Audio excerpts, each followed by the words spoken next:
Anyway, we realised that we might have met before, didn't we, Kat?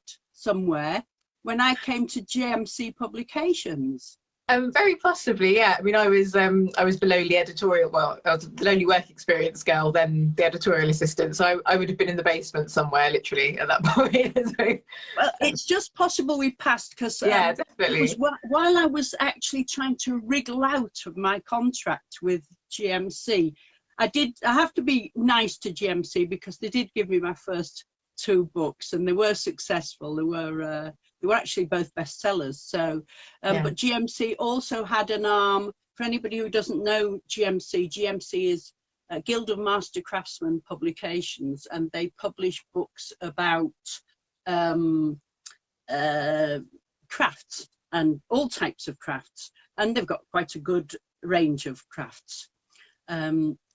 My husband's just gone past with a roll of wrapping paper and waved it at me. It's my birthday tomorrow, so he must. Oh, is it? Oh, lovely.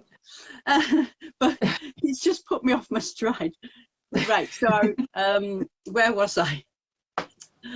Oh dear, I was at GMC somewhere.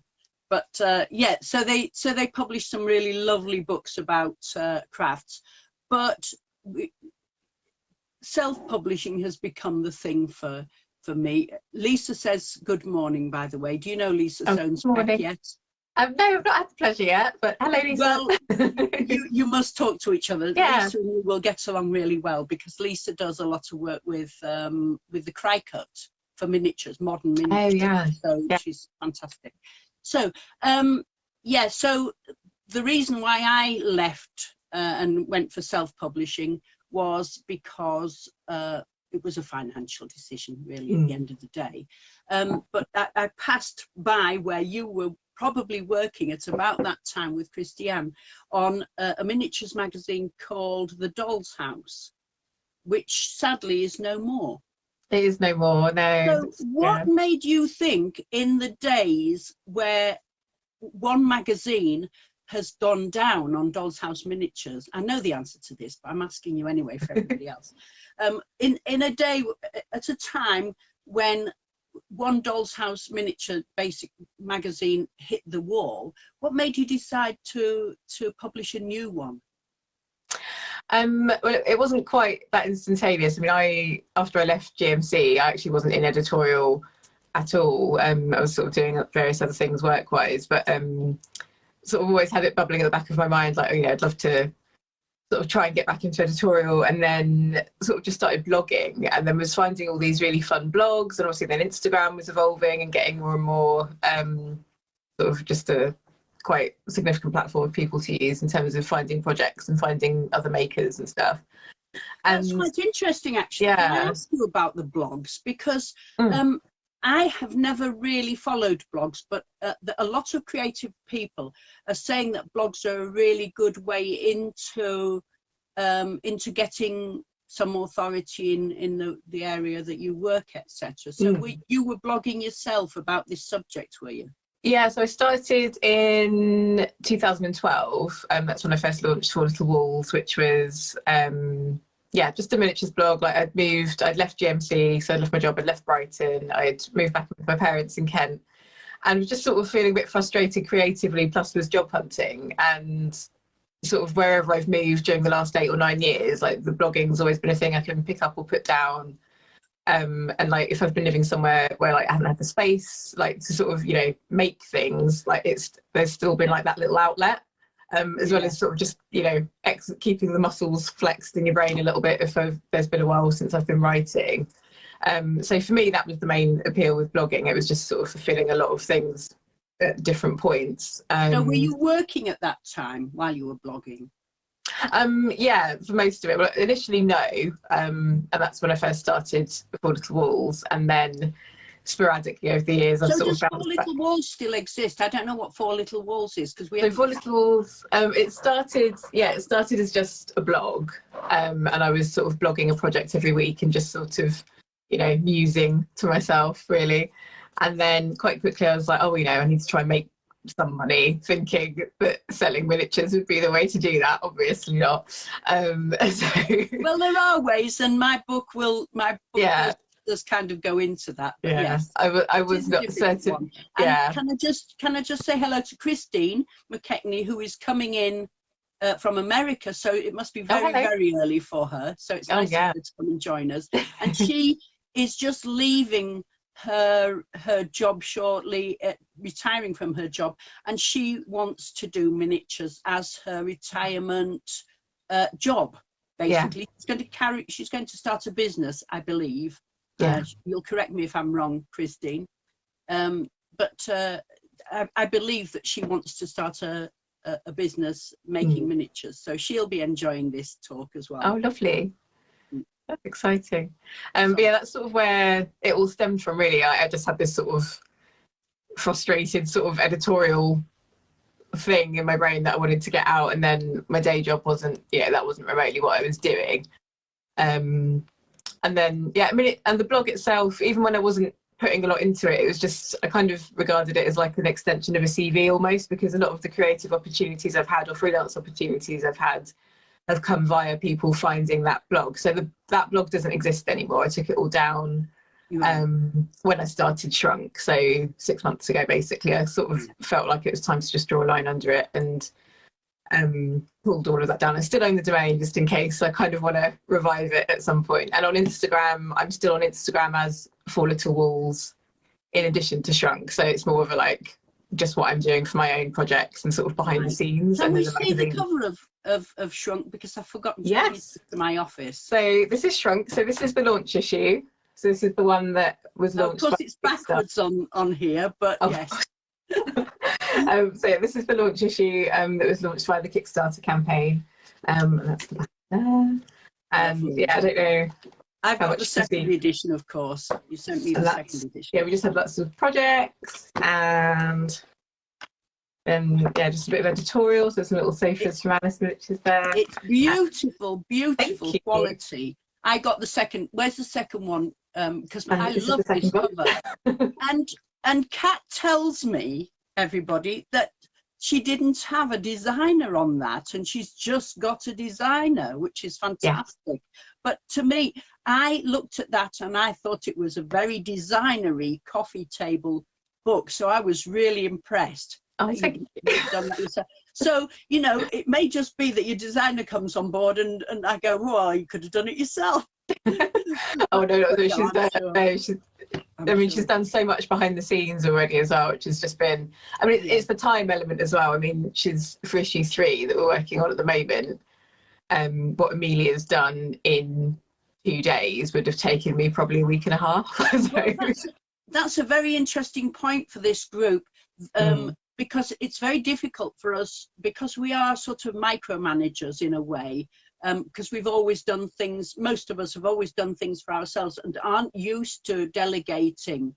But delegating can even if you're a bit short of money, can actually save you money, because it saves your time, which is more valuable. Yeah. Like already I'm just like, God, we've got weeks and weeks and weeks before issue 3 is even due on sale, which is great. And it's already like, it just feels a lot calmer and a lot more comfortable. Which is good, because I was just like, the issue 2 was behind the scenes, was a bit frantic. So I'm quite pleased that it's a different process. Under the water you were. Yeah. So what made you decide? I mean, presumably at the time you decided to bring the magazine out, you had no money. I mean, most of us are in that. No money. No. So tell us about your looking into how to fund it. Sure. So I mean, 4 Little Walls as an enterprise. I mean, I never had a business model as such. It was always heavily subsidised by myself and whatever day job I was doing at the time. And then we moved, so my boyfriend and I moved into this flat 5 days before the first lockdown started, for a new job. And then we were both, he was going to be working in schools through agency work, but then obviously the school shut. And I was made redundant 3 weeks later from my new role. So then I was suddenly like, oh, right, well, 4 Little Walls is all that I've got. And I was sort of looking at this very like depleted little pile of stock that we've got. And I was just like, oh, this isn't going to cut it. And to be honest, I wasn't really enjoying selling either. And then I was thinking, oh, let's get back to blogging. And there's so many ways that, like, with editorial and digital marketing and different things you could try. I thought, well, I've got the time.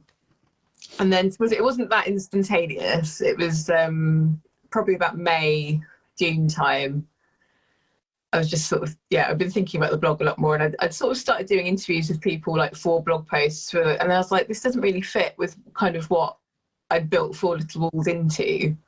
Yeah. And I was like, I think it maybe just needs to be something new. Then I was like, if I'm going to do something new, maybe I'll do a magazine. And then after a couple of glasses of wine and a few conversations, I was like, oh, maybe I'll just do it. And I sort of was looking, I was like, and then it was the money thing. I was like, well, how am I going to fund it? Because, I can't fund it myself. Sorry, I'm just fidgeting on my bench. I was like, I can't do it myself. So I sort of started looking at crowdfunding options, which I'd sort of looked at once or twice before, and then was just thinking, that just seems ridiculous to ask people to put money towards it felt like a really frivolous project. But then actually that's why Kickstarter, I think we all know that feeling. Starting Patreon is the same. You feel embarrassed to ask. It's almost like saying I'm a charity case, but it isn't, because you're creating something and you're sharing something with the world. So you chose Kickstarter, right? Yeah, and and largely for like the reasons that you've just given. Kickstarter is very much like, it's the platform for creatives, so it's crowdfunding for creative projects. And it is American, but like they have projects from all over the world. And it's a very international sort of creative community, and kind of, I think maybe some of the other crowdfunding platforms that we're more familiar with, like GoFundMe and Crowdfunder and things like that, like I think they're very much more geared towards charitable, like humanitarian, or like crisis situations. So Kickstarter was really quite perfect for that. And like the amount of resources and stuff, once I actually sort of started delving into it, I was like, oh my goodness, there's so much to learn, but there's also so much support. And just sort of searching through, like, any category that you search through. So there's publishing, which covers obviously like books, journals, magazines, zines. Then there's like arts and crafts, there's food, there's film, there's music, like there's all manner of categories and projects. And it's just really interesting. I just spent a lot of time going through and sort of seeing like what projects have been successful, and kind of going through what they've done. And then like you can also see what projects were unsuccessful. So basically, that's important research, isn't it, Catherine? I think most of us would. A lot of us are very, well, me certainly, are very sort of focused on getting something done, and I would tend, and I would be wrong, to just open the thing and put in the categories, etc. But you did it more carefully. You did your research and looked at who was successful, and that's something you can do on Patreon as well, is look at who's successful and what they're doing, and why they're successful, and those that aren't successful and why that is too. Very, very useful. So it's just to be honest, even I still feel like I maybe did it too quickly. I think, and I don't consider it not successful at all. Like the campaign for the launch issue was a complete, like, it was backed within 24 hours, which was a complete shock. And it was, people really ran with it. But sort of all the advice. Was that because of your blog? What backed that speed of backing up? How did you bring the people in to get that incredible speed of backing? There was 2 things. I will say my friends and family were very enthusiastic. They're like, oh, she's going on about dolls' houses again, brilliant. We'll do something to, maybe we should be quiet after this. But Instagram, I think, was really quite vital in this instance, just because I had that little, I had a small following from 4 Little Walls, and I'd sort of put the feelers out and was saying, oh, I'm thinking of doing this, what do you think? And then I'd created an Instagram like page for Shrunk, and but the magazine didn't exist, there was no content, and it was just an Instagram profile and an idea, just saying, I think I'm going to do this, like, if I do this, would you buy it, basically? And it just went a bit nuts. Like, it got shared, like there was quite a few like large Instagram sort of pages shared Shrunk. And it suddenly had all these followers. I was like, but there's no content, there's no magazine. I was like, right, well, I better do it then. And it was sort of went from there. I think there was another lady, she's, I think, called Indie Roller. she's had a few creative businesses over the years, and she had a Kickstarter campaign a few years ago with like a sort of creative handbook thing, which I backed. And she was saying like hers was really successful, and like one of the key bits of advice she'd done in terms of visibility, like you kind of campaign for 30 days before going live. Right. I mean, she was very structured. I didn't really do that at all. And I did it a bit, but it wasn't as like, you know, I didn't have a full 30 day because I was just itching to get it done. And there was already quite a bit of buzz. So then it was like, yeah, but ideally kind of like, you know, say you're not in this like miniatures niche and you've, you know, say you're kind of, you know, another sort of creative business. If you've already got a small social media sort of following or platform, just really market that for as much as possible and just tell them like every day that you're going to do this thing. So then as soon as it goes live, you've got people sort of primed and ready to get on board. Oh, that's amazing. And that just goes to show that if you've already done the work to build your following and build that you are somebody who knows something about this area, that people will be excited. I mean, people want to be with the stars, don't they? The stars of their little world. And in our case, our little world, people want to be the first on board. They really do. And then once you've got the first people on board, then they'll tell everybody else. And people are so very supportive. Yeah, so and that's overwhelmingly so. Yeah, it's been very. There was quite a big, not a big divide, but it was quite a distinct sort of section of people. So there was the little core group that had come over from Fall to Walls and immediately leapt on the Kickstarter, which is brilliant, but weren't necessarily familiar with Kickstarter as a platform and sort of how that works, which wasn't a problem at all. But then I also had a few people that have nothing to do with the world of miniatures, but are just really into Kickstarter projects and like independent creative projects. So I had a few people back it just because they liked the idea, you know, probably don't have any interest in dolls' houses. So what's the feedback? What do you give back to your Kickstarter supporters? So it's really up to you. So when you're planning your campaign, so basically in the planning stages, once it goes live, like you have like a dashboard screen and there's like this little hub page. So that's where people go for the information and you sort of like the sort of frequently asked questions, and you post regular updates. So while your campaign's live, they recommend that you post like as many updates as possible, kind of sort of behind the scenes, showing what you're doing, sort of what's going, you know, how the project's coming together. Another important thing to say is like if you don't meet your target, you don't so people pledge, but the money doesn't leave their account, and then you choose how long the campaign runs for. So mine ran for 30 days. So people pledge, but then the money is the transaction goes through after the campaign ends, and Kickstarter do all of that, so you don't have to sort of think about any of that. What happens if you get too many people pledging? Presumably you did get too many. I did, yeah, which was unexpected. I mean, that's really down to the campaign, and there's lots of things and there's lots of like resources and support on Kickstarter for if that happens, because some people's campaigns absolutely skyrocket. Like I was looking at one, it was a quarterly magazine called Kazoo, which a lady launched a couple of years ago. Print magazine only, no digital, and it was like a sort of, she wanted to just have something a bit more modern and dynamic for little girls. So it was targeted at girls aged between like 5 and 10, maybe 5 and 12. Yeah. Her initial goal was $7,000, and she ended up on over $171,000 backed.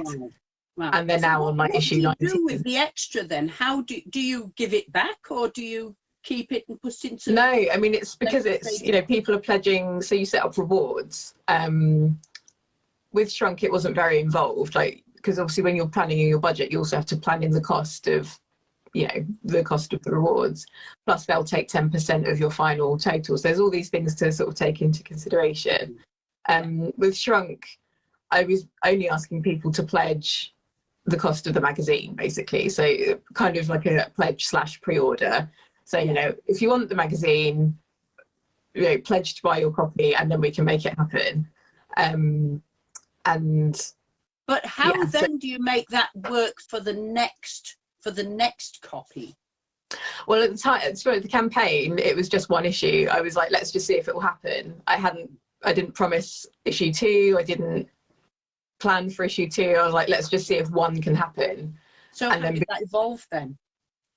Just because it went so over the target, I was then able to sort of just springboard into the next one. I just immediately started sort of planning in and sort of just trying to get a few advertisers on board and just really enthusiastic contributors. And yeah, it's just been really, just really unexpected. But yeah, as I said, So it really, will there come a time when you run out of Kickstarter money, but your income rises to meet it? Is that what you're expecting to happen?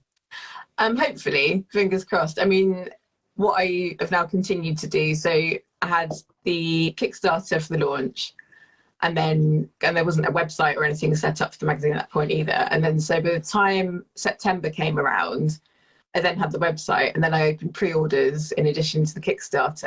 Right. So it's basically like 2 streams of pre-orders. So by the time they were printed and came back, I had nearly 400 copies that had already been purchased. Yeah. And then sort of packed those up and posted them all. I've got a little post office just next door. And then the additional, because also additionally the print run in my mind was going to be like 250 copies, and like my mum would have one and my boyfriend would have one and like some dutiful friends. But yeah, to have 400 people like pay for one was already, and you know, it's not stocked in shops, and obviously here in the UK a lot of the shops have been closed anyway, so it's not on shelves. And it's all just been, all the marketing has really just been through Instagram, the Kickstarter updates, although to be honest I've sort of now moved away from that because now we're looking at issue 3 and the Kickstarter really was just contained to issue 1, and now there's a digital edition as well, which also wasn't sort of detailed or promised in any way during the campaign. And now it's just been really interesting because it's sort of, you know, had this quite steady little expansion. There's now people coming, and I need to stop assuming that people just know kind of, you know, how new it is, or that it's just me working on it and things like that, because like people find the website. An interesting question. We've just had Montse come in. Montse's a friend of mine from Spain, and she's quite a clever businesswoman in her own right. I'd rather like to, she's a miniaturist, and I'd rather like to ask you how far you see Shrunk going across the world. Do you envisage selling it into the rest of Europe and into America, etc.? And if so, have you thought about where you're going to print it? Because obviously printing in England isn't going to be possible. And another part of this is that the quality of your print on your first number 2, which I got, is so high, you can't simply go to print on demand, can you? Not really. And to be honest, at the moment I quite like the little setup that's at the moment, like, you know, it's quite a small print run, which just makes it feel a bit more exclusive, because all the logistics are being done here.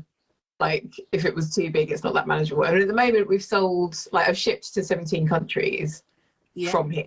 Like, just with like, you know, the majority of everything sold really is going to the States, which I wasn't expecting to happen.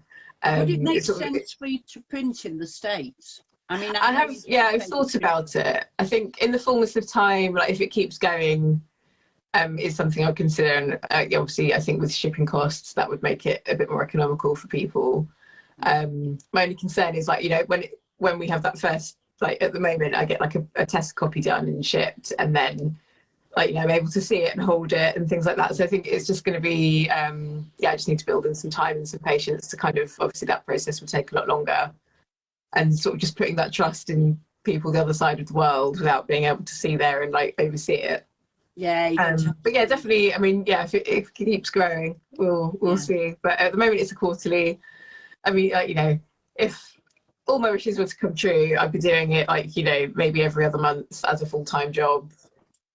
And like, I would have a warehouse and also a distributor and things like that. I did speak to a distributor. I really like the quarterly aspect, and the fact that it feels like a book. I mean, it is something that you would happily put on your coffee table and show off. It's that the quality feels that good, and it's a complete breath of fresh air, I think, in the miniatures world. And I think if you're going for something like that, the fact is that this one was a completely new idea. It's so modern and so fresh, and I think if somebody's looking to do a Kickstarter, there's got to be that unique selling point.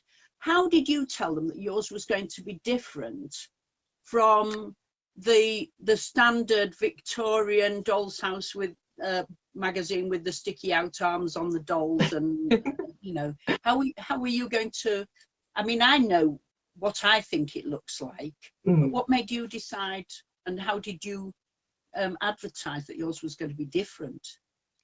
I mean, primarily just with the visuals. Like, I did a few sort of mock-ups for, you know, I called it the media pack. I mean, it was promoting the non-existent magazine, so I just did a few little sort of mock-ups here, and just, you know, I had an iPhone, and that was it. I just photographed a few little style bits and pieces.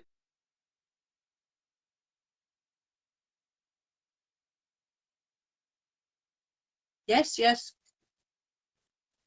Yeah, I'm here. Are you losing me? I can see you. Oh, we've frozen on the, we seem to have frozen on the playback.